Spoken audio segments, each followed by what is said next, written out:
அனைவருக்கும் வணக்கம். Welcome to triple F teddy making class. நான் இன்னைக்கு ஒரு ஃபர்ரோட இன்ட்ரடக்ஷன் சொல்கிறேன். அதில் இது சைனா ஃபர். சைனா ஃபரில் நீங்கள் டெடி வாங்கினீங்கன்னா இந்த மாதிரி பிரிந்து பிரிந்து வரும் பார்த்துக்கோங்க. அந்த மெட்டீரியலை பார்த்தாலே தெரியும், ரொம்ப மெல்லிஸாக இருக்கும். இது பார்க்கறதுக்கு அழகாக இருக்கும், ரேட்டும் கம்மியாக இருக்கும். இந்த மாதிரி ஃபரில் டெடி இருந்துன்னா வாங்காதுங்க. ஏன்னா அது லைட்டாக பிரிந்தாலும் அப்படி பிரிந்துட்டே தான் போகும். எத்தனை தடவை நீங்கள் தையல் போட்டாலும் கூட அது பிரிந்துட்டே தான் வரும். அதேமாரி புதுசாக தச்சு பழகிறவங்க கூட இந்தமாரி ஃபரில் வாங்காதுங்க. இந்தமாரி ஃபர் கைனால் தைக்கிறதுக்கு நல்லா இருக்காது.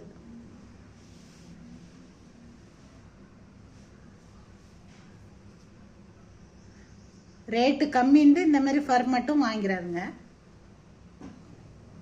இதுதான் நம்ம இந்தியன் ஃபர்ன்னு சொல்லுவோம். இது எவ்வளோ நெருக்கமாக இருக்குது.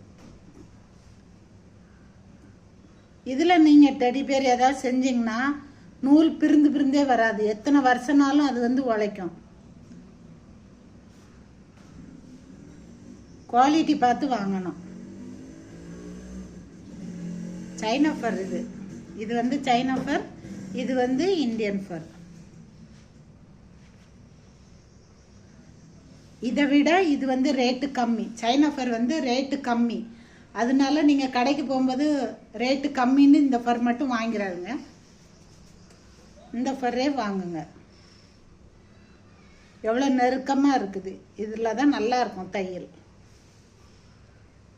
ரெண்டுக்கும் டிஃப்ரெண்ட் தெரியணும்.